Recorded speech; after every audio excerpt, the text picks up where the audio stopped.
What if the most dangerous secret in Britain isn't hidden in a diary, but in a single sealed envelope? The kind of envelope that doesn't just embarrass someone, changes what people believe about the crown. And right now, there's a story exploding online that claims exactly that happened inside Windsor Castle. But here's the catch. The story is so perfectly designed to go viral, it almost feels engineered. So before anyone panics, there's one question we have to ask first. Is this a real royal crisis?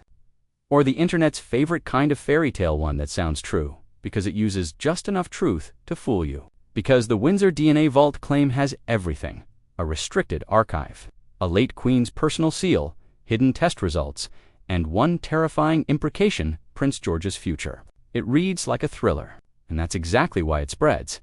But the moment you slow down and look for proof, things get interesting. The version being shared says a royal archivist opened a restricted vault and found an envelope marked with Queen Elizabeth's seal, containing DNA test paperwork from years ago. The language is always dramatic: palace staff panicking, emergency meetings, and a bloodline break that supposedly threatens the line of succession. It's the kind of story people don't just watch, they forward it, because it taps into something deep. The monarchy is the world's most famous family brand, and bloodline is the brand's foundation. So if you can convince someone the bloodline is shaky, you've basically convinced them the whole thing is shaky. But here's what matters. That specific vault discovery narrative isn't supported by verifiable public documentation from reliable outlets. That doesn't mean the monarchy is perfect, and it doesn't mean there aren't secrets. It means this exact claim should be treated like what it currently is: a viral allegation without confirmed public evidence. And once you accept that, the story becomes even more fascinating. Because the bigger question isn't what did the envelope say? The bigger question is, why does this rumor feel believable in the first place? And the answer starts with one uncomfortable truth. The monarchy doesn't run on DNA, it runs on continuity. That's why bloodline rumors hit harder than almost anything else. Scandals come and go. Bad headlines fade. Even major family drama gets absorbed over time. But a bloodline story is different, because it attacks the core myth: the idea that the crown is a straight line running through history. Unbroken, unquestioned, almost sacred. So when a rumor claims there's proof hidden in a vault, people don't just hear gossip. They hear receipt, they hear final answer. And humans love final answers. But in Britain, the crown isn't inherited in a lab. It's inherited through law. That's where most viral videos get sloppy, because legal reality is less flashy than DNA charts. But it's the part that decides everything. The succession isn't determined by whoever has the right genes. It's determined by what Parliament and the law recognize. And the modern monarchy's rulebook is built on major legal pillars. One of the biggest is the Act of Settlement from 1701, which tied the succession to the Protestant heirs of Sophia of Hanover. This law is part of why Britain's monarchy is as much a political institution as it is a family. Parliament didn't just comment on the line of succession, Parliament shaped it. The royal family, plus to Parliament news, plus to then, in modern times. The rules were updated again through the Succession to the Crown Act 2013, which made changes like ending the old male preference system for those born after a certain date and adjusting some marriage-related disqualifications. Legislation.gov.uk+1. So if you're waiting for the twist where a lab report walks into Buckingham Palace and everyone bows to it, that's not how this works. Because even if a DNA question ever came up, there's another massive legal reality that tends to shock people. In law, biological father and legal father have never always been treated as identical concepts. English. Law has historically included a presumption that a child born to a married woman is legally considered the husband's child unless that presumption is successfully challenged in specific legal ways. Modern courts still discuss the presumption and its role in law.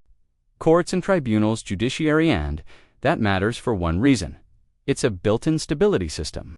It's a legal firewall designed to prevent society from constantly parentage every time rumors appear. So imagine the palace sees a viral claim like DNA proves the line is broken. Their first reaction wouldn't be, guess the monarchy is over. Their first reaction would be, what's the source? Who has it? And what would the law actually do with it?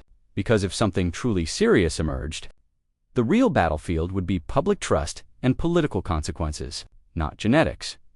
And this is where the vault envelope story starts to look like it was written by someone who understands attention more than accuracy. Notice the choices. It names a castle, gives a precise date and time, adds official-sounding job titles, and describes a restricted area with protocols. That detail makes it feel real because it imitates how real reports sound. But detail isn't proof. Detail can be decoration. And here's another trick. These stories borrow the vibe of real royal secrecy. For example, people often reference stories about sealed royal letters or documents that can't be opened until a future date. Those real-world legends exist, and they create a mental template. Once you've heard the Queen left a sealed letter, it's easier to believe the Queen left sealed DNA results. Neusner English SO. Rumor creators remix familiar ingredients, seals, vaults confidential references, private labs, constitutional advisors, and most importantly a child heir whose life hangs in the balance. Because bringing Prince George into it is the emotional cheat code. Nobody wants to see a kid caught in chaos. So the rumor instantly feels higher stakes, more urgent, more shareable, but that's also why you should be extra careful. If you say there's secret proof Prince George's future is threatened, like it's a fact, you're not just repeating gossip. You're building a narrative about a real child one who didn't ask to be in any of this. So let's do something most channels won't do. Let's talk about what would actually happen if a royal bloodline controversy ever became more than just internet smoke. First, the palace would try to identify whether there's anything real behind the noise, not because they're terrified of the truth, but because they're terrified of uncontrolled narrative. The monarchy can survive ugly headlines. What it can't survive easily is a story that convinces the public the entire institution is built on a lie. Second, lawyers and constitutional advisors would get involved immediately because succession is legal. It's not vibes. It's legislation, precedent, and political will. Third, the key question would not be what does the DNA say? It would be what does the state recognize? That's the difference between a rumor that trends for a week and a crisis that rewrites history. And if you think that sounds cold, it kind of is. But it's also how institutions survive. They don't survive by chasing every rumor. They survive by anchoring themselves to law. Now here's the part that makes this whole topic feel even darker. Even if a claim is false, it can still do damage. Because once people start debating legitimacy, you're no longer talking about one rumor. You're talking about whether hereditary monarchy makes sense in a modern democracy at all. That's why these stories are so addictive. They aren't just gossip. They're a doorway into a bigger argument people already want to have. Some people share them because they want to, believe the monarchy is flawless and they want to defend it. Others share them because they want the monarchy gone and they want ammunition. And plenty of people share them for one simpler reason: it's entertaining. To imagine that the world's most controlled family has one secret they can't control. And that brings us to the real mystery one that's way more interesting than a fictional envelope. Why do bloodline break stories never die? Because every dynasty in history has had rumors about parentage. Not just royals, politicians, celebrities, billionaires. Power attracts stories the way light attracts insects. And family trees, especially famous ones, are always messier in real life than in official portraits. So when a rumor claims a hidden test exists, it hits a nerve. We already know humans are human. We already know history is complicated. The rumor is simply giving people a dramatic receipt to attach to a suspicion they already had. But, again, suspicion is not proof, and storytelling is not documentation. If you're making a video on this, the smartest play isn't pretending you have certainty. The smartest play is leaning into what we can say responsibly. Yes, succession is legally defined, not genetically defined. The royal family +2 legislation.gov.uk +2 yes. British constitutional history shows Parliament has shaped and reshaped succession rules. Parliament News, yes. Modern law recognizes principles around legal parentage that don't automatically collapse because people argue online. Courts and tribunals, judiciary and, yes, viral royal rumors often borrow real-seeming details and the sealed letter vibe to feel authentic. Neusner English now, does that mean the monarchy has no secrets? Of course not. Powerful families always have secrets. It means you should be suspicious of the stories that arrive perfectly packaged for clicks, especially when they involve hidden documents. Nobody can verify, because if a claim like this were ever confirmed by credible documentation, it wouldn't just be a YouTube story. And once you realize that, the whole Windsor Vault DNA story starts to look less like a leak and more like a template. Because when you trace where these claims actually show up, it's usually not through mainstream reporting or official records. It's through viral posts and content farm-style pages that recycle the same thriller language, the same palace panic setup, and the same vague sources say framing with no documents that can be independently verified. In other words, a story built to travel, not a story built to hold up. And that's when the question changes again. Not, did it happen? But why does this type of story keep working? Because it hijacks three powerful human instincts at the same time: curiosity, fear, and certainty. Curiosity says, what's in the envelope? Fear says, this could change everything. And certainty says, DNA is proof. That last part is the sneakiest, because yes, DNA can answer biological questions. But the monarchy doesn't run on biology alone. It runs on legal legitimacy and public acceptance, and those are two completely different kinds of truth. That's why, if you want the real scandal angle that most channels miss, it isn't what does DNA reveal. It's this: even a fake DNA rumor can cause real damage, because it can push the public into debating whether hereditary power makes sense at all. And once that debate starts, it doesn't stop when the rumor fades. Now here's where it gets even more intense. Because if a legitimate succession controversy ever did land on the table, the solution wouldn't come from the palace. It would come from the state. Parliament has shaped the succession before, and the receipts are literally written into law, the Act of Settlement. 1701 is one of the foundational laws that defines who can inherit and why, tying the line to Sophia of Hanover and her Protestant heirs. This isn't royal tradition, it's legislation. The royal family plus one and the modern system has been updated to the Succession to the Crown Act 2013 changed big rules, including ending the old male preference system for those born after a key date. Legislation.gov.uk+1, that matters because it proves something huge. If the state wants to clarify or adjust succession, it can. It's been done. And when it's done through law, not whispers. So imagine a nightmare scenario where a serious claim gains traction. Not a Facebook post, but something backed by credible documentation. The palace wouldn't announce a new heir like it's a reality show. The palace would try to keep stability, while government figures would quietly ask the only question that matters in constitutional terms: do we need Parliament to step in? Or do we keep the existing legal framework untouched and let the storm pass? And here's the part that makes rumor videos so addictive. There's no clean ending, because even if the legal answer is simple, succession follows the law. As it stands, the public reaction could still be chaotic. Not because people read Acts of Parliament for fun, but because people don't argue about succession like lawyers. They argue about it like fans. They take sides. They build theories. They dig up old footage, old photos, old interviews, and suddenly everyone becomes a body language expert and a genealogy specialist overnight. And the debate becomes less about what's true and more about what feels true. That's why the Prince George angle is the emotional nuke in these stories. Because when a rumor aims at a future king, it doesn't just threaten a title. It threatens a child's identity. It threatens the idea of continuity. And it turns the monarchy into a ticking clock. If this is real, the future collapses.